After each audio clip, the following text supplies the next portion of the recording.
Ciencia Fresca.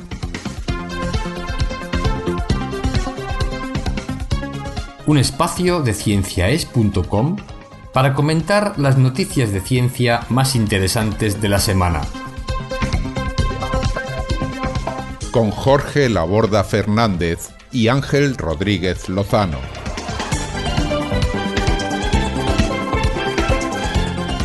Ciencia Fresca se elabora gracias a las donaciones de las personas que nos escuchan. Si desea colaborar con nosotros, visite nuestra página web cienciaes.com. Muchas gracias. Comenzamos Ciencia Fresca, el primero del año, de este año 2018, que está recién estrenadito, ¿no, Jorge? Pues sí, así es. Así que aprovechamos, por supuesto, para felicitar el año a todos los oyentes, por supuesto, a sus familiares, amigos, etcétera, y a todos los amantes de la ciencia, claro. Buena ciencia, por cierto, todos. Buena ciencia durante todo el año y todos los que vengan después. Eso es. Bueno, pues ya lo han oído. Ahí está Jorge Laborda, como siempre, y aquí Ángel Rodríguez Lozano. Y vamos a empezar este nuevo capítulo de Ciencia Fresca. Y me toca a mí, ¿no, Jorge?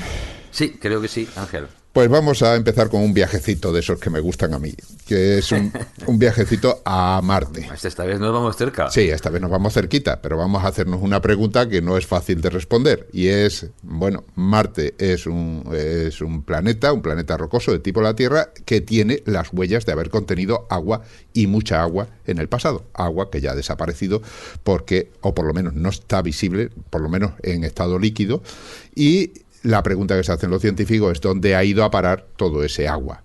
Ese agua que en un momento hubo. Bueno, pues en ese sentido hay un par de artículos que se publican en Nature en los que se proponen pues una serie de posibilidades de dónde puede estar ese agua, apoyada naturalmente en los datos científicos que se conocen y que han dado las naves que están allí.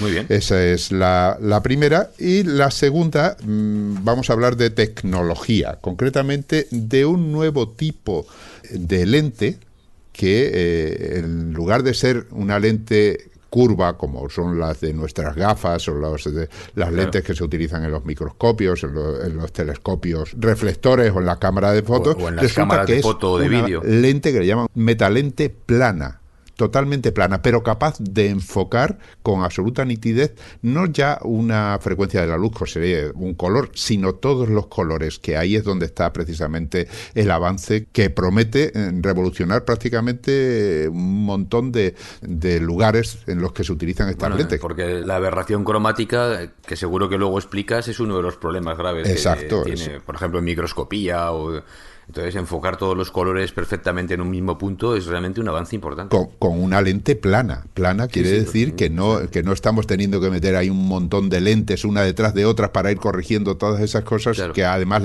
que eso le proporciona un volumen y hace que los aparatos sean muchísimo más anchos de lo que podrían ser de otra manera. Sí, y más costosos de fabricar, definitivamente. Y más difíciles de fabricar también, seguramente. Pues nada, esa es la Muy bien, pues nada, luego nos cuentas esta interesantísima noticia. ¿Y las tuyas de qué van? Pues mira, las mías, la primera va del descubrimiento, bueno, sí, podemos decir descubrimiento casi, ¿no? Porque los fármacos no es que se descubran, se desarrollan, se inventan, pero casi en este caso se puede hablar de descubrimiento, que es un fármaco que parece ser, bueno, eficaz contra el Alzheimer, pero que resulta que era un fármaco que se estaba utilizando contra la diabetes de tipo 2. Y entonces resulta que hay una relación bastante curiosa, bastante interesante entre la diabetes y el Alzheimer. Y vamos a explicar eso en la noticia y cómo el fármaco puede estar ayudando a personas, bueno, esperemos que nos pueda ayudar en el futuro a personas con esta terrible enfermedad del Alzheimer, que desgraciadamente, como nos vamos haciendo viejos, pues cada vez tenemos más riesgo de algunos de contraerla, ¿no?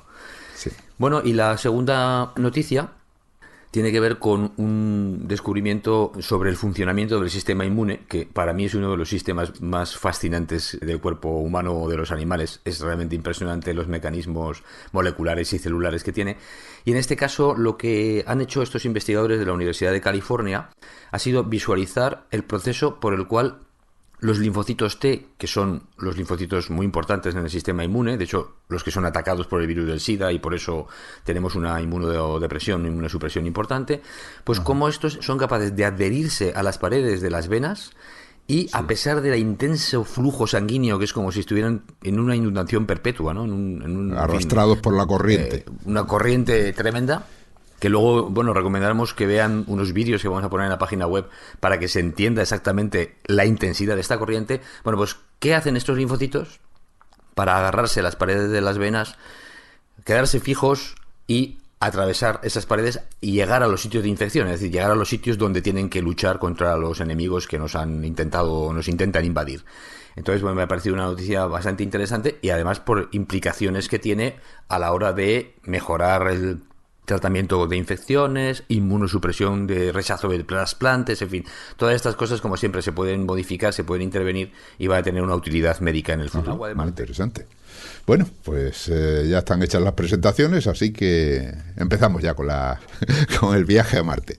Bien, yo creo que ya todos somos conscientes de que Marte es un planeta rocoso, del mismo tipo que la Tierra, pero a diferencia que la Tierra, aunque se encuentra en esa zona de posible agua líquida, que podría tenerlo, ¿no? Si tuviera una atmósfera lo suficientemente densa, pues no, es un planeta seco. Las imágenes que se tienen de él son absolutamente de parajes desérticos, donde sin embargo pues existen, pero esto no ha sido siempre así, claro, ¿no? Existen múltiples huellas que han dejado de que en otros tiempos existió otro Marte que no conocimos y que era mucho más parecido a la Tierra, porque contenía mares y océanos que hacen que surja la pregunta, ¿no? La pregunta es, todo ese agua que se acumuló allí, que existió allí, ¿dónde fue a parar, ¿no? Bien, pues la diferencia entre nuestro planeta y Marte actual es obvia. Allí no puede existir agua líquida en superficie.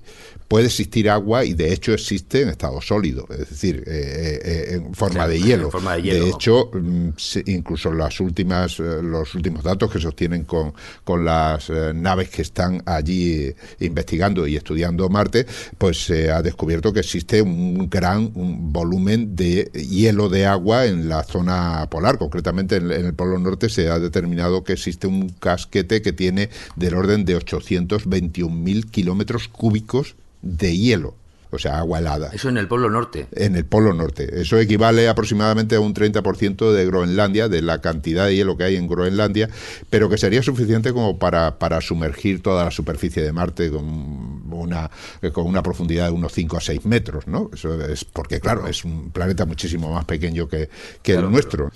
Pero, claro, eso no es suficiente para justificar el agua que existió en otros momentos, que se calcula... O sea, que no está todo ahí, vamos. Ni muchísimo menos, porque se calcula que la cantidad de agua líquida que existió en la superficie, pues andaba entre, bueno, dan unas cifras, la verdad, muy dispares, entre 20 millones y 200 millones de kilómetros cúbicos de agua. Estábamos hablando de 821.000 kilómetros cúbicos en hielo, o sea que si fueron los 200 millones todavía quedaría muchísima agua por justificar, ¿no? O por encontrar.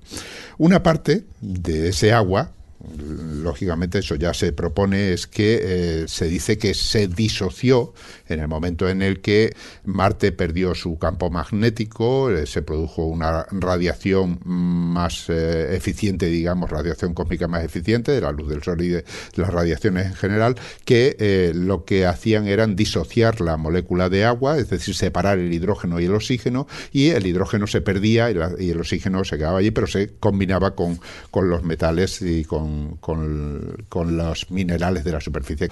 Pero aún así, eso se ha hecho un cálculo y se dice que eso no llegaría a los, como mucho, y eso tirando muy por lo alto, serían unos 10 millones de kilómetros cúbicos de agua. Si partimos que estaban entre 20 y 200, y se inclinan más por más, pues quedaría todavía mucha agua por justificar.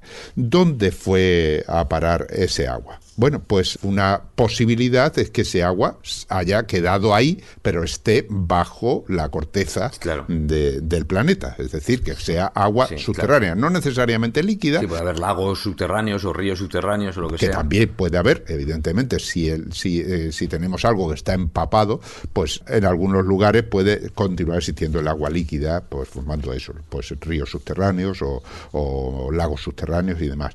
Pero lo que proponen estos investigadores que publican en la revista Nature, y son concretamente 2 artículos, uno está firmado por John Wade de la Universidad de Oxford y el otro por Tomoshiro Isui del Instituto de Tecnología de Tokio, pues lo que proponen es que el agua que había en la superficie penetró dentro de la corteza de Marte porque la corteza de Marte tiene unas características diferenciadas con respecto a la corteza terrestre. Diferenciada en el sentido de que existe una mayor riqueza de minerales, concretamente de hierro. El hierro que hay en la superficie tiende a formar un óxido de hierro.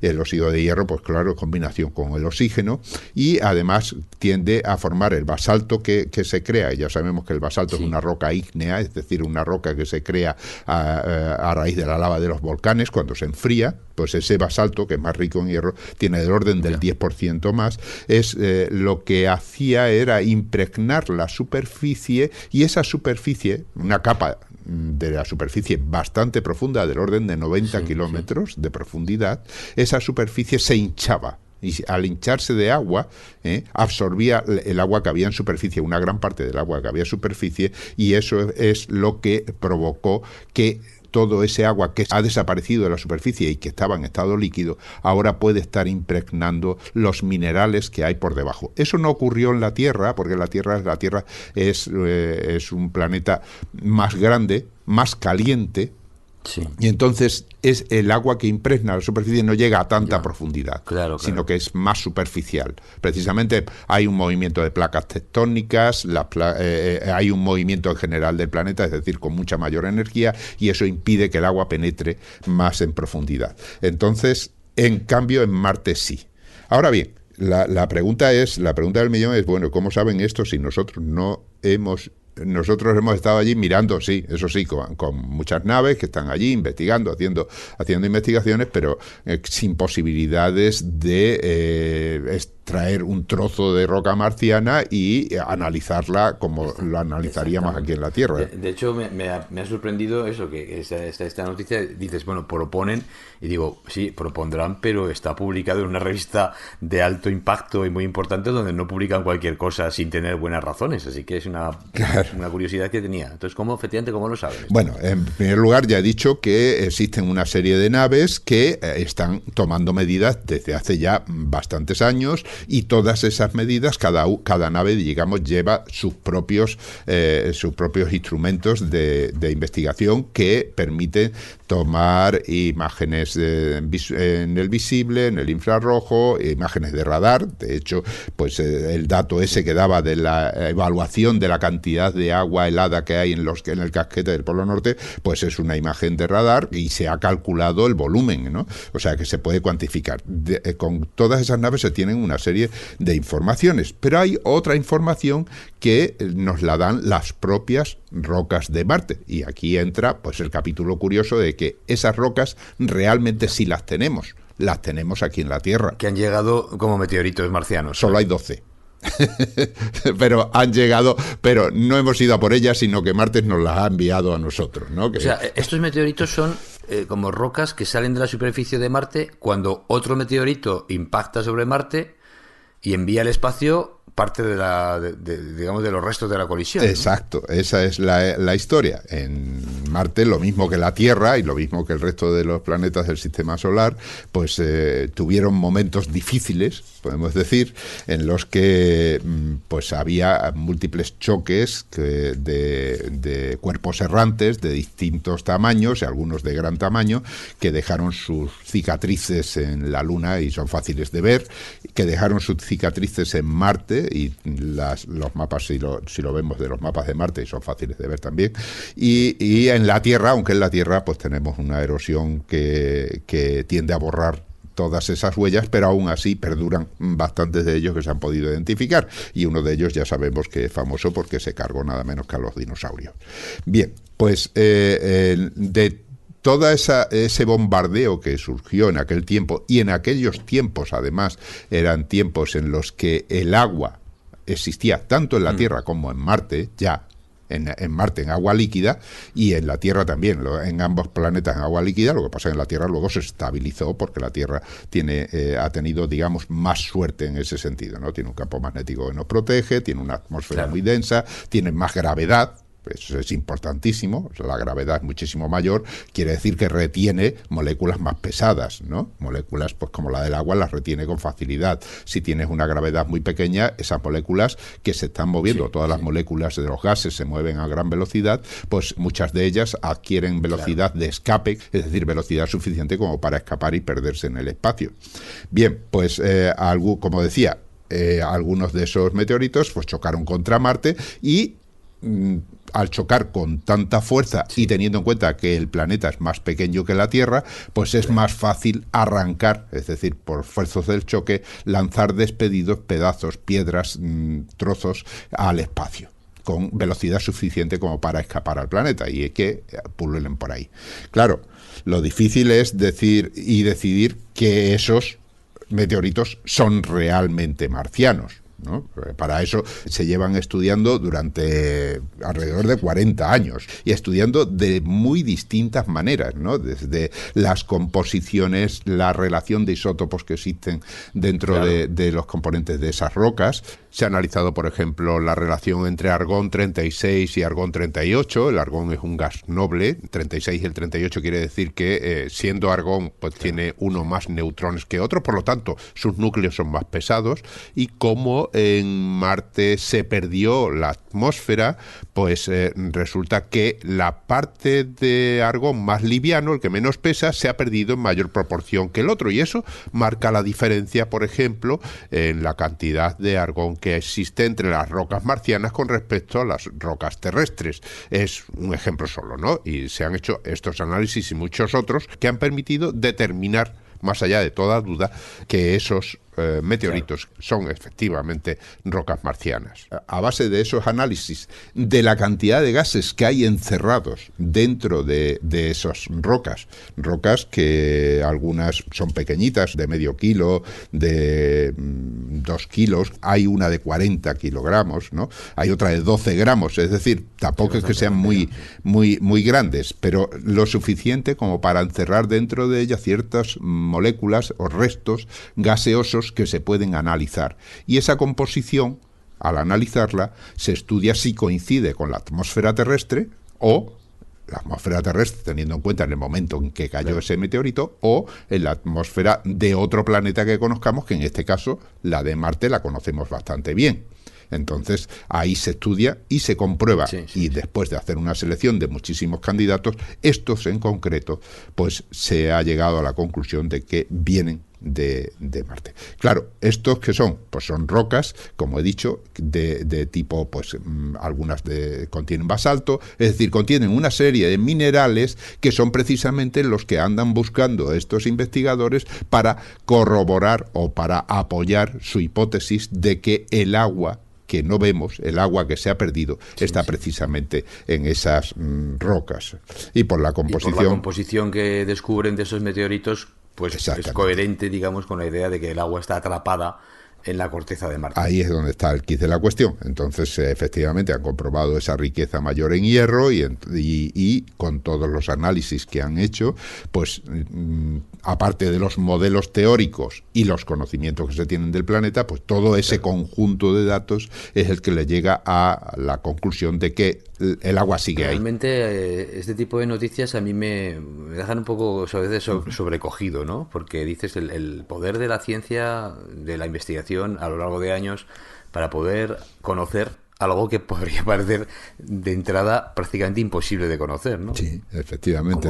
¿Cuál ha sido el origen, o sea, cuál ha sido el destino del agua de Marte, dónde puede estar, composición de la corteza de Marte, en fin, es impresionante ese poder que tiene la ciencia para ir descubriendo cosas sobre el universo, ¿no? Sí, porque ahí entre esos meteoritos además que mencionaba está el famoso ALH 84001, aquel meteorito de apenas un par de kilos que por allá por 1990 y tantos se saltó, digamos, a la palestra o a los periódicos porque la NASA había reunido una serie de científicos que defendían que había ahí unas incrustaciones que eran de origen biológico. Al final eso no se confirmó. Eso no se ha confirmado de todo, está ahí todavía en el aire, pero en aquellos momentos parecía que eran restos de microorganismos que en su momento podían haber existido en Marte y que, por lo tanto, habían dejado esas muestras minerales. A lo mejor, ahí está. A lo mejor tenemos en el futuro alguna noticia sobre este tema que confirma o no todo esto. Bueno, en esa estamos, eso es lo que se trata de averiguar, precisamente, con todas las naves que se andan allí, siempre hay por ahí una pregunta que sigue sin responder. ¿Hubo vida en Marte? Bueno, pues todavía no lo sabemos. No podemos decir ni que sí ni que no. Agua líquida hubo, por lo tanto ya tiene algo a favor. Desde luego, lo más importante. Muy bien. Muy bien, pues esta es la primera noticia. De acuerdo.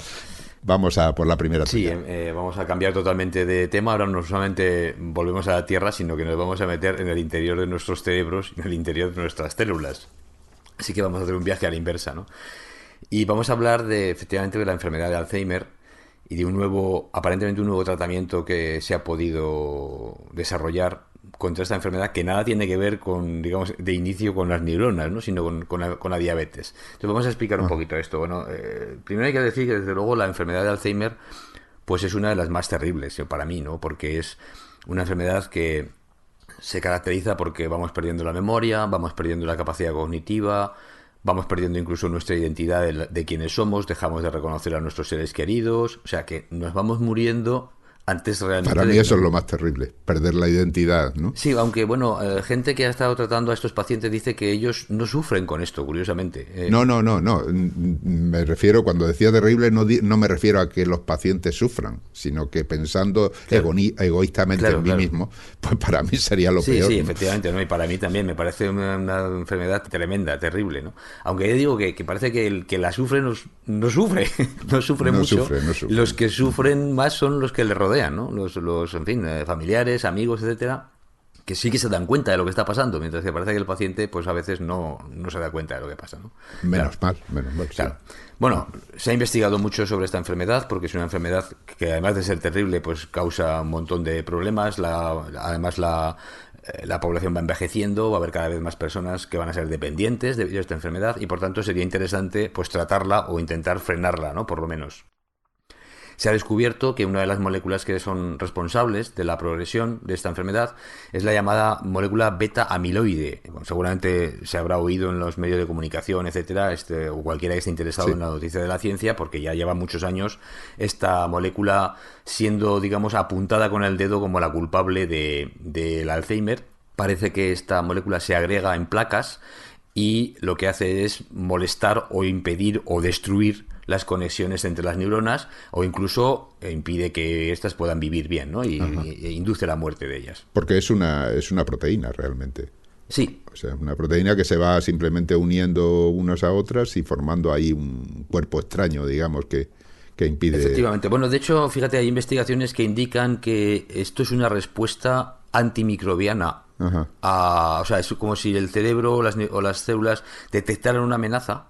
Y esas moléculas beta-amiloides, muchas de ellas, a ver, no solamente existe esta, hay una familia entera, y algunas se ha descubierto que actúan contra las bacterias, se meten en la pared de la bacteria, creo recordar, y la pueden matar incluso. Sí, porque en principio es una proteína natural del cuerpo que tendrá su función cuando funciona bien. Exacto, sí, y lo que dicen es que la función podría ser esta, es decir, de alguna manera defender de una supuesta, en este caso, agresión externa, que las células interpretarían como una agresión externa, aunque no haya una bacteria necesariamente por allí, ¿no?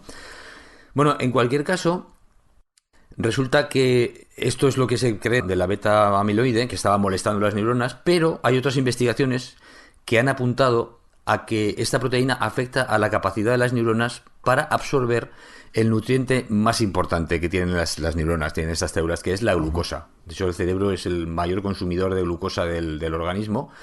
Y lo que haría esta proteína sería afectar, pues negativamente, claro, a la capacidad de actuación de la insulina. La insulina es la hormona absolutamente necesaria para que las células puedan incorporar glucosa al interior. Ya.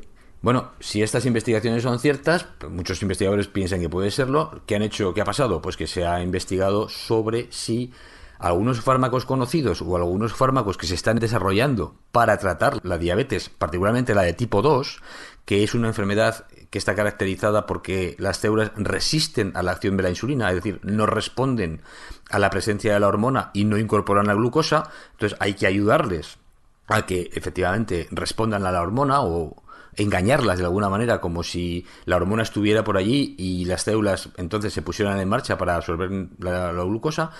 Bueno, se han desarrollado una serie de investigaciones. Bueno, y ahora lo que han hecho unos investigadores de la Universidad de Lancaster han visto que una combinación de fármacos que son activos contra la diabetes de tipo 2, pues resulta que mejoran, pero bastante, los síntomas del Alzheimer en unos ratones. Ajá. Que son unos ratones transgénicos, porque esto es realmente la ciencia y la tecnología hace cosas increíbles. Lo que han hecho con estos ratones ha sido ponerle una serie de genes humanos mutados que hacen que los ratones desarrollen la enfermedad de Alzheimer de manera espontánea. Es decir, tienen, digamos, unos problemas genéticos, pero con genes humanos, no con genes de ratones, ¿eh? Uh-huh. Que hace que, bueno, pues que estos ratones desarrollen el Alzheimer. O sea, que al tratarlos con los fármacos de la diabetes mejora el Alzheimer, pero eso sería relativamente fácil de comprobar, ¿no? Bastaría con estudiar personas que están tomando esa medicación y comprobar si hay alguna relación con el Alzheimer. O sería también interesante hacer ensayos clínicos con personas de Alzheimer a los que les das este tipo de fármacos antidiabetes. Es como si el Alzheimer fuera una diabetes del cerebro. Qué curioso. Algunos investigadores están diciendo que esto puede ser un problema, ¿no? Pero desde el punto de vista científico, me gustaría un poquito explicar por qué esta proteína beta-amiloide pues puede afectar a que las células del cerebro no respondan a la insulina, por ejemplo, ¿no? ¿Qué está pasando aquí, ¿no? Uh-huh. Lo que sabemos, y esto está clarísimamente establecido por la ciencia, es que para que las células capten la glucosa necesitan primero detectar insulina. Es decir, el páncreas detecta la glucosa en la sangre, produce insulina, esa insulina es liberada a la sangre, y esa insulina interacciona con unas proteínas receptoras, que esto ya hemos hablado muchas veces en el programa. Las células se comunican mediante interacciones moleculares y tienen que tener detectores, que son lo que le llaman los receptores, realmente detectan qué pasa en el exterior, ¿no? Cuando la insulina pasa por allí, esas proteínas receptoras detectan la insulina y cuando la capta se produce una serie de eventos bioquímicos en el interior de la célula que lo que conducen es que se abran, digamos, unas puertas en la membrana de la célula que permiten el paso de la glucosa. La glucosa es una sustancia soluble en agua, la membrana de las células es una membrana de naturaleza grasa y la glucosa no puede pasar. Para que pase hay que abrir la puerta. Y hay unas puertas específicas, que son unas proteínas también, que solo se ponen en marcha cuando la célula ha detectado la insulina. Ajá. Y entonces, digamos, abre la puerta para que entre la glucosa, ¿no? Bueno, ¿qué pasa si se acumula la proteína beta-amiloide? Pues resulta que parece que esta proteína dificulta que se detecte insulina por la molécula receptora de la célula, en este caso de las neuronas. Claro, aunque haya insulina, pues no la detectan, no la ven. Y entonces las neuronas pues no abren la puerta y no pueden incorporar la glucosa correctamente. ¿La beta-amiloide se acumula entonces en la superficie de las células? Sí, efectivamente. ¿Sí? Son placas que están fuera, la beta-amiloide es secretada fuera, sí, efectivamente. Con lo cual, este parece que sería el mecanismo propuesto por el cual esta proteína beta-amiloide pues podría afectar a las neuronas para que no captaran la glucosa. Ajá, ¿no? Sí. Entonces, claro, cualquier fármaco que pudiera actuar sobre las células del páncreas, en este caso, aumentando la cantidad de insulina, podría hacer que esta concentración de esta hormona aumentara también en el cerebro y aunque estuviera impedida por la proteína beta-amiloide, hubiera suficiente insulina como para que las células la detectaran. Claro. Entonces, la idea es un poco esto, ¿no? Sí, porque en principio el problema sigue siendo el mismo, la acumulación esa de la beta-amiloide, pero si tienes más insulina fuera, aunque sea simplemente por el aumento de concentración, ya algo más pasará, ¿no? Claro, exactamente. Bueno, esto es lo que intentan ver si los investigadores lo consiguen con estos ratones, como he dicho. Lo que hacen es combinar 3 fármacos que actúan sobre unas hormonas que se llaman las incretinas. ¿Qué es esto de las incretinas? Pues son unas hormonas que actúan sobre las células beta del páncreas y lo que hacen es estimular la secreción de insulina. Es decir, la idea es combino unos fármacos que van a aumentarme la secreción de insulina por el páncreas, que es de una forma que depende de la concentración de glucosa. Es decir, cuando hay más glucosa, las células beta van a secretar más insulina. Claro, detectan que hay más glucosa y secretan insulina. ¿Cuál es el problema? Bueno, hay un problema con esto, y es que si yo aumento la secreción de insulina, lo que hacen las células, no ya solo las del cerebro, sino también las del hígado o las del músculo, es detectan la hormona, abren la puerta en la membrana y la incorporan dentro. Con lo cual la concentración de glucosa en la sangre baja. Si tengo menos glucosa en la sangre, tampoco me llega bien al cerebro. Con lo cual tengo que aumentar la cantidad de insulina, pero al mismo tiempo impedir que baje la cantidad de glucosa. Ajá. Porque si baja, pues claro, tengo menos. Entonces, o sea, que hay que proporcionar al mismo tiempo azúcar. Exacto. Bueno, no, en este caso no proporcionan azúcar, proporcionan una hormona distinta en el cóctel en la combinación, que lo que hace es que el hígado secrete glucosa, la que tiene almacenada, secreta glucosa en la sangre. Con lo cual, aunque tengo una subida de insulina, también tengo una subida de glucosa. Y mantengo más concentración de insulina y la glucosa en una concentración adecuada. Con estas condiciones, le dan esto a los ratones y hacen un análisis en varios test de estos cognitivos que hacen, con el laberinto, si se acuerdan dónde está tal cosa. En fin, hay una serie de pruebas que son realmente muy interesantes para comprobar las capacidades cognitivas de los animales, en este caso de ratones o de ratas de laboratorio.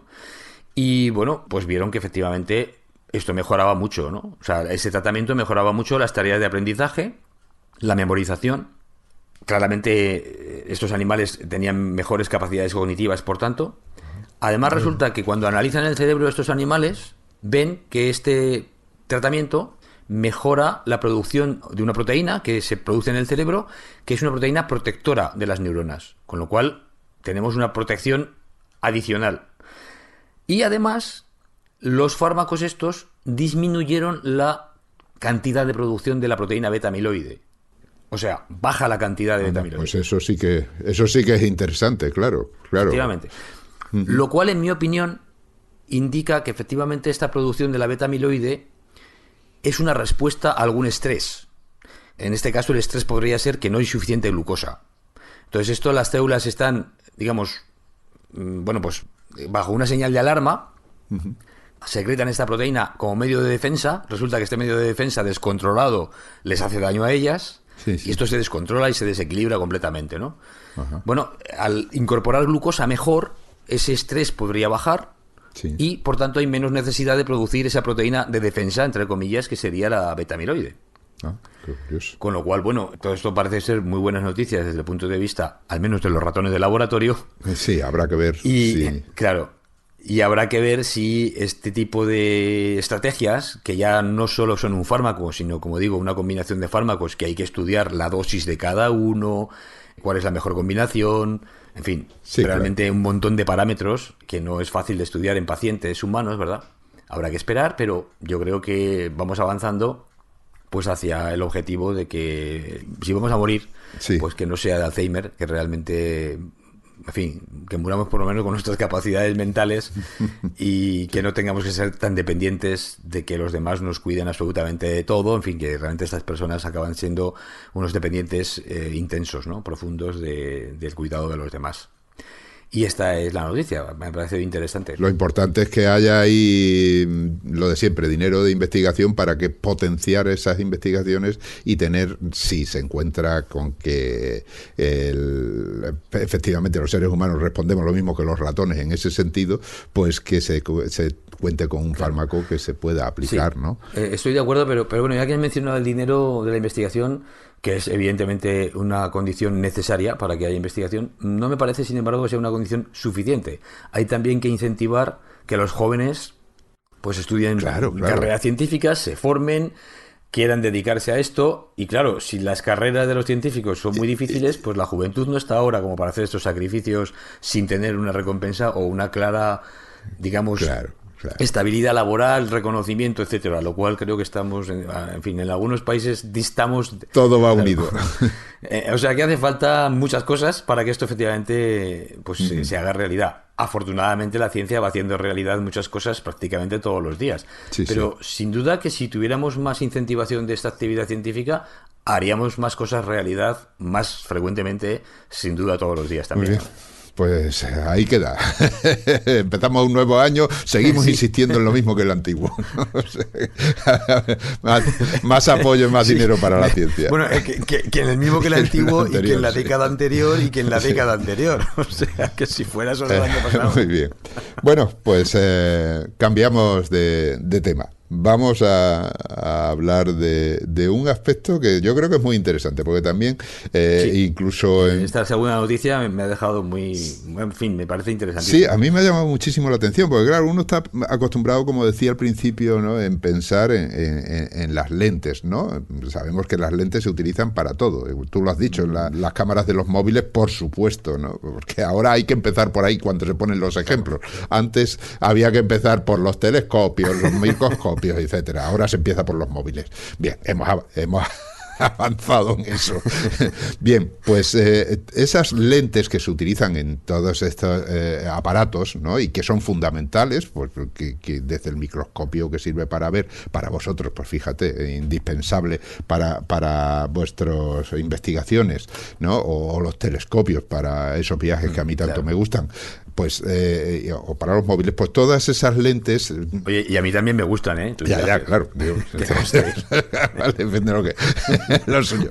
Bien, pues esas lentes, pues claro, sabemos que normalmente si todo el mundo lo tiene en la mano, tiene unas gafas, pues ya sabes que son unas superficies normalmente de vidrio, ahora de materiales de otro tipo, pero que igualmente transparentes y que necesitan tener una determinada curvatura para enfocar, como cuando tenemos una lupa, pues poder enfocar la luz en un punto. Es decir, de esa manera lo que hacemos con las gafas es concentrar una luz en un punto determinado del ojo, pues si el ojo no funciona correctamente, pues el foco está desplazado y entonces o vemos borroso o vemos mal de cerca o mal de lejos y las gafas esas lo corrigen. Es decir, lo fundamental es que llega un haz de luz y lo podemos enfocar en un punto que se llama foco. Y para eso necesitamos que la superficie sea curva. Sabemos que la luz, que es una radiación electromagnética, en realidad la luz blanca es un conjunto de ondas de distinta frecuencia, que son los colores. Es decir, la frecuencia de onda más larga es del color rojo, claro, dentro de lo que es la parte visible, la parte que ven nuestros ojos. La frecuencia más alta y por tanto de longitud de onda más corta es el violeta, y entre medias, pues por distintas frecuencias van los distintos colores. Todos los colores del arco iris. Del arco iris. ¿Qué ocurre? Que cuando la luz blanca incide en una superficie y pasa a un medio distinto, por ejemplo, del aire al vidrio en el caso de las gafas, del aire al agua en el caso de las gotas de agua que existen en la atmósfera, y que cuando está lloviendo vemos ese precioso arco iris, que no es otra cosa que la separación de los colores que contiene la luz blanca. Bueno, pues al pasar de un medio a otro, lo que ocurre es que esas distintas frecuencias se mueven a distinta velocidad en ese medio. Es decir, no todas se mueven, en el vacío todas se mueven a 300.000 kilómetros por segundo, la velocidad de la luz. Sí. Pero cuando entramos en medios distintos, medios más densos, ahí ocurre que la luz pierde velocidad, y esa pérdida de velocidad es distinta en función de la frecuencia que tenga. Es decir, el rojo viaja más rápido que el azul dentro del vidrio, por ejemplo, dentro del agua. Y eso hace que al pasar de un medio a otro se separen los colores. Es decir, unos se curvan más, otros se curvan menos. Y aparte que se desvía la trayectoria un poco también. Se desvía la trayectoria precisamente por eso, por ese cambio de velocidad. Claro. Entonces, al separarse, nosotros podemos tener, para hacer pasar un haz de luz blanca en un prisma, los distintos colores. Bueno, ¿por qué decía esto? Pues porque las lentes lo que hacen es ofrecer una superficie curva para concentrar la luz en un punto. Pero como esas lentes están hechas de materiales en los que los distintos colores se mueven a distinta velocidad, resulta que la concentración en el punto es distinta para el rojo que para el azul, que para el otro color. Y como consecuencia tenemos un problema que se llama aberración cromática. Aberración cromática, que quiere decir que no te da imágenes distintas o puntos de enfoque distintos dependiendo del color de la luz que llega. Exacto, entonces vemos que la imagen no tiene el color blanco definido, sino que tiene ahí esa diferencia de colores porque en ese punto se ha concentrado a lo mejor el color verde, lo vemos nítido, pero el rojo no está concentrado en ese punto, sino en un punto más atrás o más adelante, y entonces vemos una mancha roja, ¿no? Y al conjunto de todo eso, pues se produce lo que llaman aberración cromática de las lentes. ¿Cómo se corrige eso? Con otra lente. O sea, se hace otra lente que esté fabricada con un material ligeramente distinto y que contrarreste eso. Y eso no es suficiente porque cada lente corrige el punto de enfoque de un color. Luego habría que añadir más lentes para los distintos colores. Y claro, ¿qué ocurre? Que la famosa lente que utilizan las cámaras de los móviles, y vuelvo a insistir en lo de los móviles, pues entonces es más ancha de lo que convendría, y como consecuencia limita también la anchura de los móviles. Fijaros, chicos, los que usáis los móviles todos los días, lo importante que es la óptica, ¿no? Bueno, pues ahora tenemos un nuevo desarrollo en el que lo que se utilizan son lentes planas. De hecho, se llaman metalentes, porque ya no son lentes, ya no son de forma lenticular, ya no son... Lo de lente venía de lenteja en forma lenticular. Sí, más allá de la lente. Esto es esto es la metaóptica, ¿no? Ahora ya, en lugar de la metafísica, es la metaóptica. Exacto. Y esto ocurre por lo siguiente. Un equipo de investigación que está desarrollando esta tecnología en la Escuela de Ingeniería y de Ciencias Aplicadas de Harvard, lo que hacen es utilizar la nanotecnología. ¿Por qué la nanotecnología? Bueno, pues aquí tenemos que entrar a explicar otra vez un poco más de óptica, ¿no? Claro, porque la longitud de onda precisamente de los colores se mide en nanómetros, efectivamente. O sea, estamos ahí entre los del orden de 390 nanómetros. Ya sabemos que un nanómetro es una millonésima de milímetro. Efectivamente. Entonces, para hacernos una idea, pues 390 nanómetros estaríamos en la longitud de onda más corta, es decir, en el violeta, y alrededor de 750 nanómetros sería la longitud de onda más larga, que es el rojo, ¿no? El rojo. Pues otro de los efectos que existe en la luz, que es conocido, que es lo que se llama el fenómeno de difracción. O sea, la luz cuando incide en un espejo se refleja, decimos que eso es reflexión. La luz cuando incide en una lente y la atraviesa el vidrio o el agua y la atraviesa, eso cambia de dirección y le decimos que es una refracción. Bueno, pues la difracción se produce por efecto de que, bueno, había una forma de explicar cómo se comporta un frente de onda que es la clásica y que la dio a conocer Huygens, decíamos cuando a mí me lo enseñaban, porque no sabíamos pronunciarlo bien, pero de todas formas yo creo que tampoco lo pronuncio bien ahora. Bien, pues en lo que dice que un frente de onda realmente se compone como si muchos puntitos fueran generando sus propias ondas. Cada uno de esos puntitos se comporta como una onda, crea como una onda. Es como si tiramos una piedra en el agua, ¿no? Una piedra en el agua crea unas ondas alrededor circulares. Si tiramos dos piedras separadas, entonces las ondas de uno y las ondas de otro interfieren. Y hay puntos donde se suman y puntos donde se restan.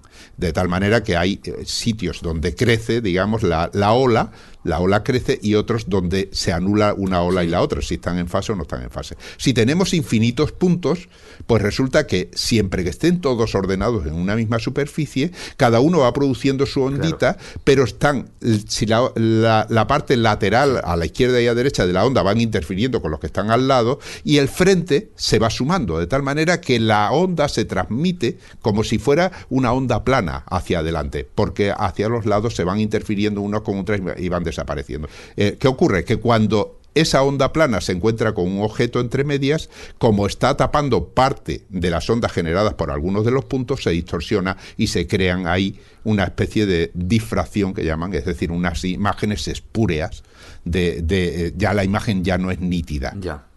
Bien, pues ese conocimiento básico es el que utilizan aquí.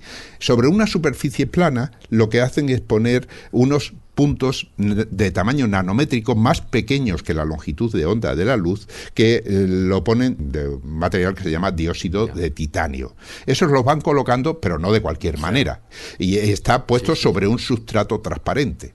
De tal manera que si nosotros ponemos un haz de luz que llega por debajo de ese sustrato, pasa entre esos puntos nanométricos, y esos puntos han sido diseñados de tal manera que dejan pasar la luz, pero la enfocan en un foco determinado como si fuera una lente. O sea, se comporta como si fuera una lente normal de las que tenemos, pero estamos en una superficie. Y esto solo con una capa de puntos de dióxido de titanio. Exacto. Que, por cierto, lo podemos encontrar en algunas cremas de protección solar, por cierto. O sea, que no es una cosa muy rara, quiero decir que... Pero en este caso son cristales nanométricos que se diseñan específicamente a unas distancias determinadas, con unos tamaños determinados. Pero ¿cuánta longitud, o sea, cuánto espesor tiene esa capa? O sea, porque los puntitos nanométricos yo entiendo que sean como en fin, granitos finísimos, ¿no?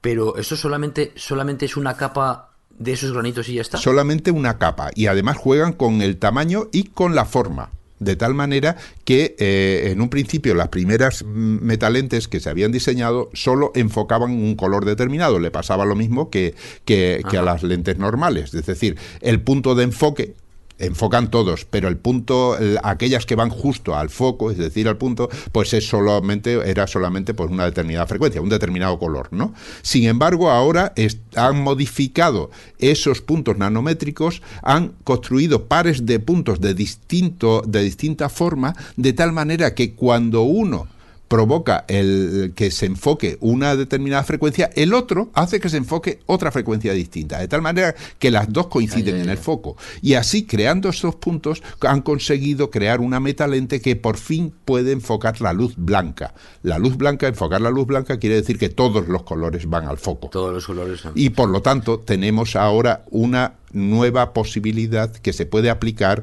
a las lentes, por supuesto, de los teléfonos móviles, a las lentes de los microscopios. Se pueden hacer superficies flexibles, de tal manera que se comportan como lentes a pesar de ser planas. Ya no necesitamos tanta anchura de cristal para hacer una lente, sino que simplemente es una capa, y además se hace de la misma manera, es decir, por deposición mediante técnicas de serigrafiado y demás. Se pueden hacer lo mismo que se hacen muchos de los componentes de los móviles y de la microelectrónica actual, con lo que además no hace falta recurrir a componentes distintos a los que se utilizan para elaborar estos materiales. Así que se habla, pues claro, de utilizarlas para realidad virtual, para pantallas que se puedan acoplar porque son flexibles a cualquier superficie y que las podamos ver ahí. Es decir, promete ser una revolución bastante interesante, ¿eh? No, desde luego. Esto es increíble, es impresionante. Y aparte que es fascinante el comportamiento de la luz. Realmente el comportamiento profundo, yo desde luego confieso que no lo entiendo, ¿no? Pero el comportamiento profundo de la luz, de por qué al entrar en un medio que no es el vacío, cada longitud de onda cambia de dirección, va a una distinta velocidad, en fin, todo ese tipo de cosas, que es cómo se comporta la luz. Cómo se comporta la luz y cómo se comporta el sonido, y en princio las ondas, porque el sonido le pasa igual. Las ondas, sí, es cierto. Pero bueno, que las ondas electromagnéticas no son cambios de presión en el aire, ¿verdad? O sea, el sonido es una cosa que es completamente diferente en naturaleza desde el punto de vista de la materia, ¿no? Pero al final la luz está generada por la materia, está generada por los electrones que giran alrededor de los átomos, y por lo tanto en el momento que la luz entra en un medio está interaccionando precisamente con esos electrones. Entonces, sí, eso está claro, y esa interacción es lo que obviamente modifica su comportamiento, claro. Bueno, en cualquier caso me parece un desarrollo muy interesante. Sí, a mí me parece muy interesante. Yo creo que va a cambiar en pocos años todo esto otra vez. No, y bueno, el hecho de llevar unas gafas planas, por ejemplo, independientemente de la diodría que puedas tener, posiblemente se conseguirá enfocar en un punto concreto con una lente totalmente plana, con lo cual, bueno, pues es increíble. Claro. Y bueno, en fin, realmente sí, promete ser una revolución en el futuro, esperemos que cercano. Claro, y en realidad virtual ni te digo, que tiene una imagen en cada ojo. A todo eso podría afectar. La cuestión ahora está en conseguir pues lentes planas de tamaño considerable. Dice que el siguiente paso es conseguir unas que tengan por lo menos 1 centímetro de diámetro, pero que está ahí a la vuelta de la esquina, porque no sé exactamente qué dimensiones tenía estas que han conseguido, pero bueno, ya lo importante está hecho, así que ahora a esperar a ver con qué nos sorprenden. Así que Pues bueno. fantástico. O sea, pues- habrá que estar atentos a este desarrollo y en un próximo programa de Ciencia Fresca nos cuentas otra vez qué está pasando con todo esto. De acuerdo. Muy bien. Pues nada, pasamos a la segunda noticia tuya. Sí, a la última ya. Bueno, efectivamente, como decía, tiene que ver con un funcionamiento, digamos, normal, una investigación de cómo funciona el sistema inmune. De hecho, lo que han conseguido es visualizar, precisamente con técnicas de microscopía, el proceso por el cual los linfocitos T, que son, como digo, uno de los más importantes del sistema inmune, pues se adhieren a las paredes de las venas y son capaces de atravesarlas y de llegar a donde están las bacterias o los virus o que sea, en fin, algún tipo de infección que se esté desarrollando en un tejido. Y esto es importante de entender porque cuando pensamos que tenemos una infección, vamos a poner un ejemplo fácil, ¿no? Una herida que se nos ha infectado. Pues las bacterias desde luego no están en la sangre, están en el tejido, es decir, están fuera de la sangre. Menos mal, porque si la sangre tuviera las bacterias, teníamos una infección en la sangre, es mucho más peligroso, puede ser más problemático, ¿no? Claro. Y claro, para luchar contra las bacterias que no están en la sangre, las células que sí están en la sangre tienen que salir de la sangre e ir donde están estas bacterias, en la herida, y ayudar a comerlas, a matarlas, en fin, por varios medios, ¿no? Bueno, los linfocitos T son los más importantes, como digo. Hay dos tipos de linfocitos, los B y los T. Los B es porque se producen en la médula ósea, en inglés es bone, el hueso, entonces B viene de bone, y los T se producen en el timo, que es un órgano que está cerca del corazón, y de ahí viene que se llamen linfocitos T.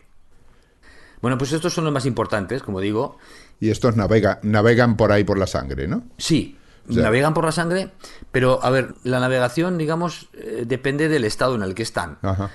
Normalmente los linfocitos T están en un estado inactivo. Le llamamos, en fin, inmunología se llaman vírgenes. O sea, no han encontrado un antígeno, es decir, una proteína, algo que los activa, que les da la señal de alarma. No lo han encontrado, entonces están, digamos, viajando por los ganglios linfáticos, en este caso pasan por los ganglios, en busca de si a lo mejor se encuentran con algún antígeno que los pueda activar. Un antígeno que puede ser una molécula de una bacteria o una Sí, molécula en general ajena al cuerpo efectivamente. que despierte su atención para luchar Sí, contra bueno, algo, ¿no? la manera en que los linfocitos T se activan necesitan de la ayuda de otras células del sistema inmune para ser activados. No se activan directamente por una molécula de una bacteria. La bacteria necesita ser procesada antes. O sea, necesita ser fagocitada por otra célula, procesada y presentada, digamos, en la superficie. Y esta presentación es lo que hace que los linfocitos T se activen cuando detectan a esa molécula extraña, pero que, ya digo, procesada anteriormente. Es un proceso complejo y realmente muy interesante, que, bueno, es interesante, por ejemplo, saber cómo este proceso se ha desarrollado a lo largo de la evolución, ¿no? Pero bueno, eso igual hablamos otro día. Sí. Pero es un tema realmente muy interesante. Bueno, el caso es que los linfocitos están en los ganglios y se encuentran a lo mejor con un antígeno, efectivamente, que los activa, presentado por otra célula, y entonces tienen que salir de allí, del ganglio, y van a la sangre. Sí. Pero deben salir, deben llegar al sitio donde está la infección, es decir, al sitio de donde proviene el antígeno que han encontrado y que los ha activado, Claro. y ir allí y luchar contra esa infección. Y como digo, esta zona está fuera de la sangre. Y los linfocitos T primero tienen que detectar dónde está esa zona.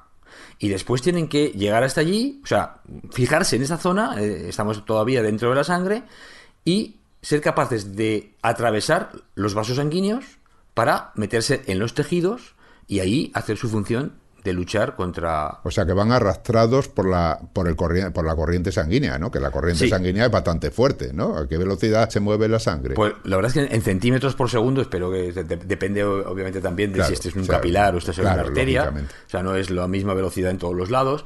Pero bueno, hay unos vídeos que ponemos hay unos vídeos en YouTube que los vamos a poner en la página web Sí. que te dan una idea de la fuerza del flujo sanguíneo y la fuerza que tienen que hacer los linfocitos para agarrarse a las paredes de las venas y luego salir de allí. Claro, es como ir en la corriente de un río, una corriente rápida y tratar de agarrarse a la orilla. No en un río, en uno de los rápidos más rápidos que te puedas imaginar. O sea, Por eso realmente pregunto. es impresionante. Bueno, es que... pero claro, es a ver, me faltan a mí palabras para describir lo que es la corriente sanguínea a la escala de una célula. Además, no ya es que sea agua. Vamos a ver, es que esto está plagado de glóbulos rojos. Esto ya no es que sea el río solo, es que el río Sí, está lleno de... está lleno de piedras, ¿no? De piedras, pero que se mueven con la corriente y que te golpean. Troncos. Sí. No ya el agua solo. Sí, sí, o sea, es decir, es impresionante a esa escala, estamos hablando de la escala celular, la fuerza que tiene y la fuerza que, por tanto, tendrá que hacer el linfocito para agarrarse, ¿no? ¿Y cómo se agarra? ¿Cómo se agarra? Bueno, lo primero de todo es que cuando hay una infección, cerca de la zona donde está la infección, las células de la sangre detectan, por complejos también mecanismos, pero bueno, en general hay una serie de moléculas que se producen, detectan que se está realizando una infección ahí, se está habiendo ahí una amenaza y algún problema en esa zona. Y entonces las células de la sangre, las células de las venas, la que forman el propio capilar o la propia vena, las paredes. Exacto, el propio capilar, esas células de las venas del capilar, o sea, del capilar venoso, las arterias no. Las arterias no son adhesivas nunca, pero las venas sí. Las venas, cuando detectan que hay una infección cerca, las células de esas venas producen una sustancia adhesiva.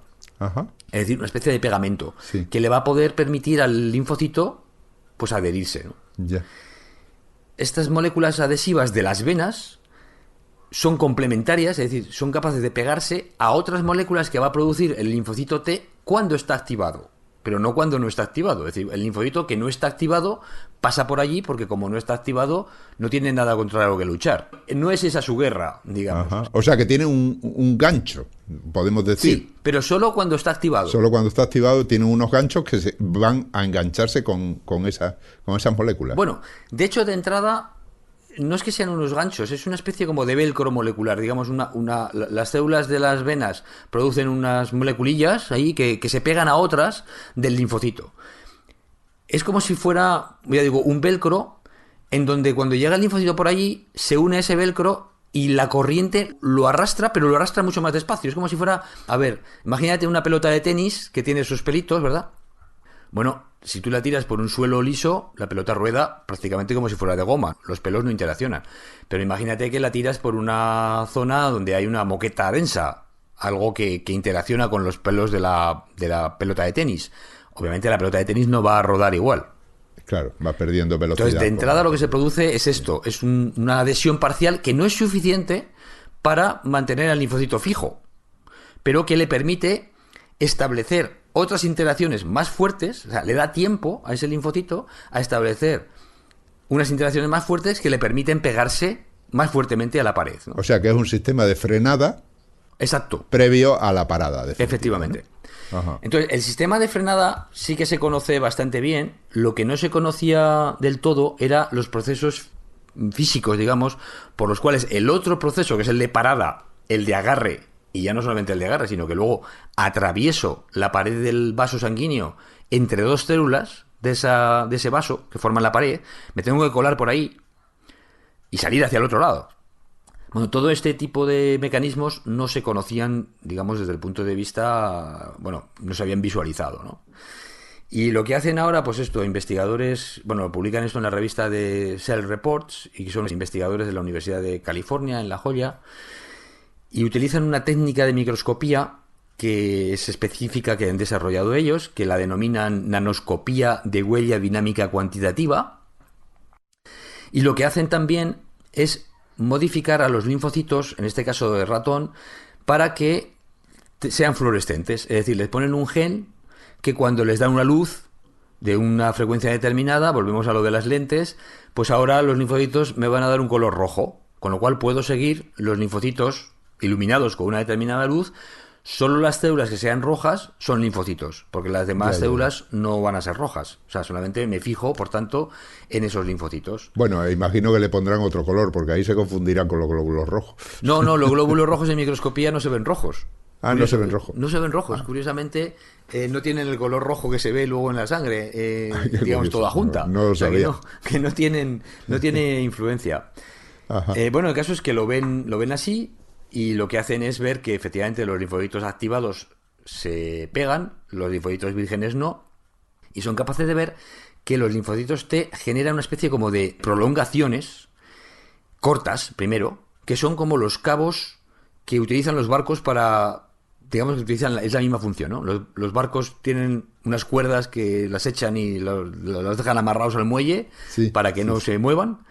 Bueno, pues estos son unas prolongaciones cortas que producen los linfocitos y además producen otras más largas, que son como látigos, podríamos decir, que también se adhieren a las células del endotelio y frenan la progresión, como digo, en un auténtico mar de glóbulos rojos, bueno, un océano que está empujándoles todo el tiempo con gran fuerza, ¿no? Ajá. Y esto, vuelvo a insistir en que es necesario, para entenderlo bien, ver estos vídeos que vamos a poner en la página web, que realmente pues son muy ilustrativos, muy educativos, realmente muy, muy bien. Bueno, el caso es que los científicos lo que hacen es estudiar qué proteínas, como siempre, ¿no? En el caso de la biología molecular, y al final todos estos mecanismos tienen una base genética, una base molecular. Los genes van a producir algunas moléculas, algunas proteínas que van a funcionar, van a hacer una función, y lo que encuentran es que la activación de los linfocitos, es decir, cuando el linfocito se encuentra con el antígeno y se activa, cambian las proteínas que forman el llamado citoesqueleto.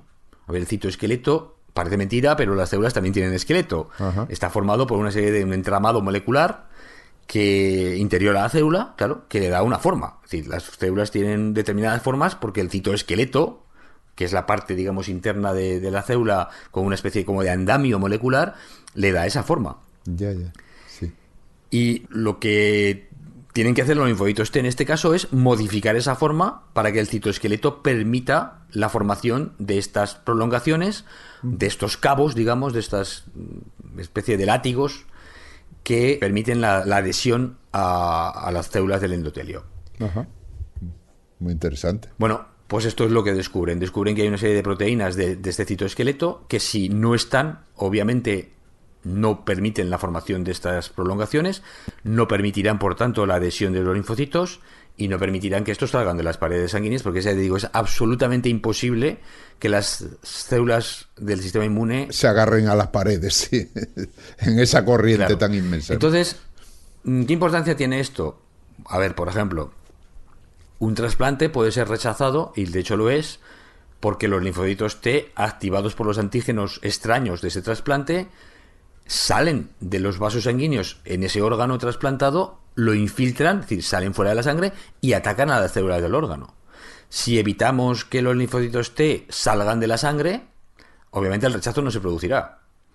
Con lo cual, poder interferir, y de hecho ya hay tratamientos antirrechazo que interfieren con el velcro, digamos, que se forma en las paredes endoteliales, ¿no?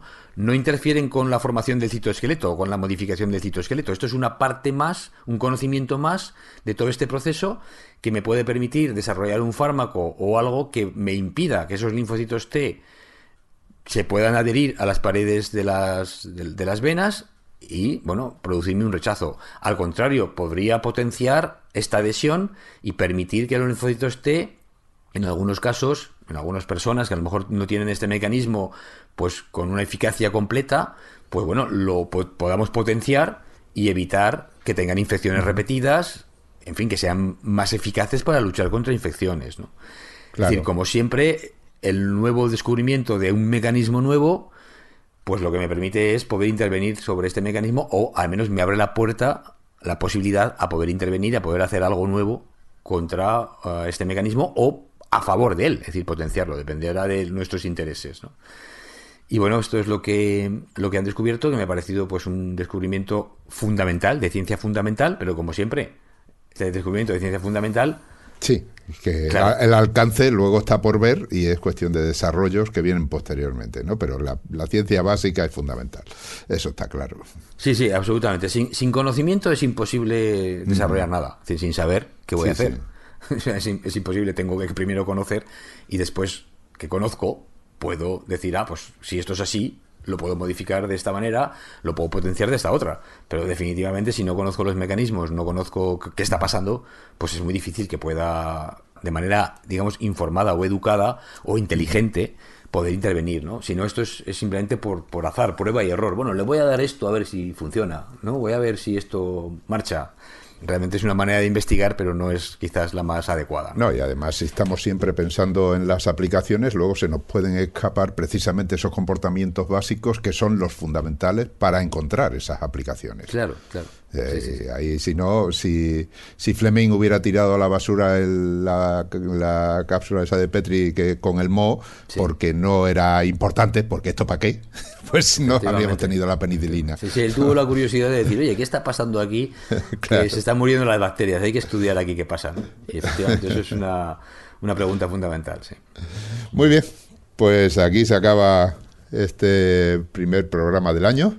Y como ya es nuestra costumbre, no nos despedimos sin dar nuestro agradecimiento a algunos de los que nos habéis ayudado a continuar con nuestra labor de divulgación científica, con vuestras donaciones. Vaya un saludo a Marlon Montalbán, que nos envió su donación desde San Isidro, en Costa Rica, a Jesús Arroyo, que nos dice, soy de letras, pero me estoy reciclando, a Germán Eduardo Nieto Paniagua, a Vicente Soler, y a Jordi Pardo, y también a los nuevos patrocinadores que se han apuntado a una donación periódica a través de patreon.com/cienciaes. Saludamos a Walter Adolfo Arriaga y a Juan Pérez Carrillo. Muchísimas gracias a todos los que nos ayudáis, y ya sabéis, si queréis poner un granito de arena para que esto pueda seguir adelante, basta con visitar cienciaes.com y pulsar el botón de donar. Muchísimas gracias, amigos. Y aprovechamos, por supuesto, repetimos. Feliz año a todo el mundo. Feliz año Feliz nuevo. Año nuevo. Feliz 2018. 2018, y que lo disfrute todo el mundo y que sean felices, yo creo que es lo importante. 2018 y de ahí en adelante. Sí, bueno, ya... Eso es, que sean felices, que sean capaces de encontrar la manera de ser feliz, pase lo que pase. O sea, realmente no que te traiga la felicidad el año, que eso es muy difícil, sino que seamos capaces de tener la sabiduría, digámoslo así, de ser felices. Claro. Que es posiblemente está más en nuestro control. Y si son felices escuchándonos, pues escúchennos, porque es una razón añadida. ¿Qué cosa más fácil? Si la felicidad fuera escucharnos, Ángel. La vida sería muy fácil. Sí. Muy bien, pues aquí nos despedimos. Muchísimas gracias a todo el mundo, muchas gracias a ti, Jorge, y feliz año a ti también. Igualmente, Ángel, gracias también. Y buena ciencia. Igualmente, claro que sí. Muy bien, buena ciencia. Hasta el próximo programa. Han escuchado ustedes Ciencia Fresca, un programa de cienciaes.com elaborado por Jorge Laborda Fernández y Ángel Rodríguez Lozano. En nuestra página web cienciaes.com les ofrecemos información adicional y la más amplia colección de programas de divulgación científica en español. cienciaes.com. Ciencia para escuchar.